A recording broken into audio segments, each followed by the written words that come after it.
চল তাড়াতাড়ি কর, আর দেরি নয়, বেরিয়ে পড় এক্ষুনি। ভোর রাতের স্বপ্ন ভরা আদুরে ঘুমটুকু নিয়ে আর পাশ ফিরতে হবে না। উঠে পড় গা ঝাড়া দিয়ে।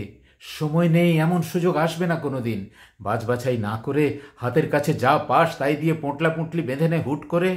বেরিয়ে পড়, দেরি করলেই পস্তাতে হবে, বেরিয়ে পড়। ভূষণ পাল গোটা পরিবারটাকে ঝড়ের মতো নাড়া দিলে। কত দূর দিগন্তের পথ, এখান থেকে নৌকো করে স্টিমার ঘাট, সেখান থেকে রেল স্টেশন। কি মজা, আজ প্রথম ট্রেনে চাপবি। ট্রেনে করে চেকপোস্ট, সেখান থেকে পায়ে হেঁটে। ছোট ছেলেটা ঘুম চাচুকে জিজ্ঞেস করলে, সেখান থেকে কোথায় বাবা? কোথায় আবার? আমাদের নিজের দেশে। ছায়া ঢাকা ডোবার ধারে হিজল গাছে ঘুম ভাঙা পাখিরা চেনা গলায় কিচিরমিচির করে উঠল।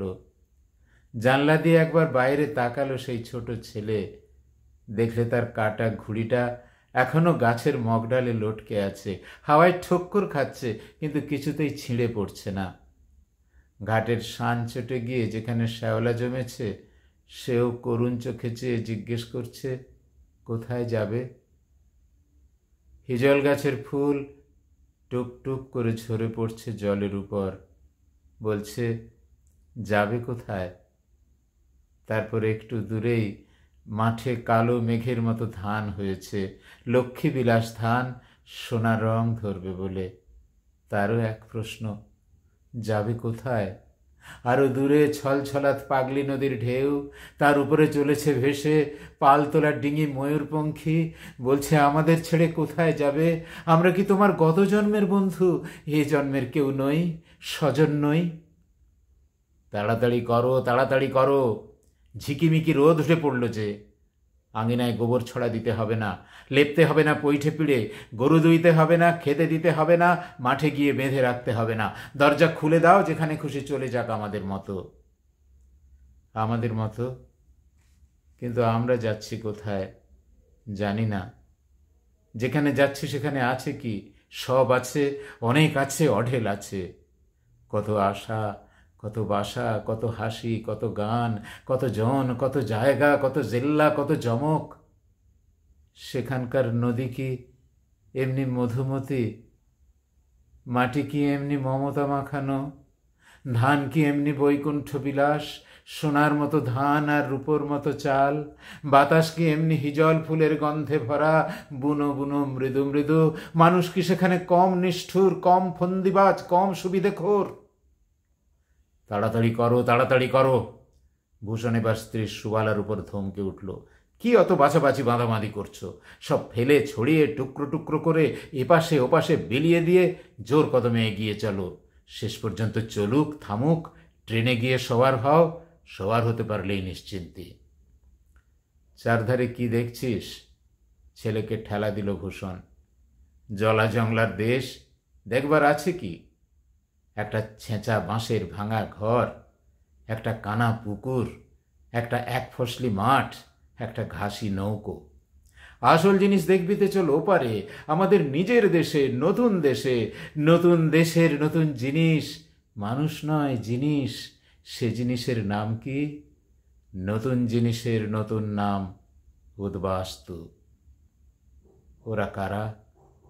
চলেছে আমাদের আগে আগে। ওরা কারা? ওরাও উদ্বাস্তু। কত ওরা জেল খেটেছে, তকলি কেটেছে, হত্যে দিয়েছে সত্যের দুয়ারে। কত ওরা মারের পাহাড় ডিঙিয়ে গিয়েছে, পেরিয়ে গিয়েছে কত কষ্ট ক্লেশের সমুদ্র। তারপর পথে পথে কত ওরা মিছিল করেছে, সকলের সমান হয়ে, কাঁধে কাঁধ মিলিয়ে, পায়ে পায়ে রক্ত ছড়িয়ে। কিন্তু ক্লান্ত যাত্রার শেষ পরিচ্ছেদে এসে ছেঁড়া খোঁড়া খুবলে নেয়া মানচিত্রে যেন হঠাৎ দেখতে পেল আলো ঝলমল ইন্দ্রপুরীর ইশারা। ছুটল দিশেহারা হয়ে, এতদিনের পরিশ্রমের বেতন নিতে, মসনদে গদিয়ান হয়ে বসতে, ঠেস দিতে বিস্ফারিত উপশমের তাকিয়ায়। পথের কুশ কণ্টককে এতদিন যারা গ্রাহ্যের মধ্যেও আনেনি, আজ দেখছে সে পথে লাল শালু পাতা হয়েছে কিনা, ড্রয়িং রুমে পা রাখার জন্য আছে কিনা বিঘৎপুরু ভেলভেটের কার্পেট। ত্যাগব্রতের যাবজ্জীবন উদাহরণ হয়ে থাকবে বলে যারা এতদিন ট্রেনের থার্ড ক্লাসে চড়েছে সাধারণ মানুষের দুঃখ দৈন্যের শরিক হয়ে, তারাই চলেছে এখন রকমারি তকমার চোপদার সাজানো 10 ঘোড়ার গাড়ি হাঁকিয়ে, পথচারীদের হটিয়ে দিয়ে, তফাত করে দিয়ে, সমস্ত সামনেওয়ালাকে পিছনে ফেলে পর ঘর বিদেশি বানিয়ে। ওরাও উদ্বাস্তু, কেউ উৎখাত ভিটেমাটি থেকে, কেউ উৎখাত আদর্শ থেকে। আরও আগে, ইতিহাসেরও আগে ওরা কারা? ওই ইন্দ্রপুরী ইন্দ্রপ্রস্থ থেকেই বেরিয়ে যাচ্ছে হিমালয়ের দিকে। মহাভারতের মহাপ্রস্থানের পঞ্চনায়ক ও তাদের সঙ্গিনী স্বস্বরূপ অনুরূপা। যুদ্ধ জয় করেও যারা সিংহাসনে গিয়ে বসল না, কর্ম উদযাপন করেও যারা লোলুপ হাতে কর্মফল বন্টন করল না নিজেদের মধ্যে, ফল ত্যাগ করে কর্মের আদর্শকে রেখে গেল উঁচু করে, দেখিয়ে গেল, প্রথমেই পতন হলো দ্রৌপদীর, পক্ষপাতিতার। তারপর একে একে পড়ল আর সব অহংকার, রূপের, বিদ্যার, বলের, লোভের, আগ্রাসের। আরও দেখালো শুধু যুধিষ্ঠিরই পৌঁছয়, যেহেতু সে ঘৃণ্য বলে, তুচ্ছ বলে, পশু বলে পথের সহচর কুকুরকেও ছাড়ে না।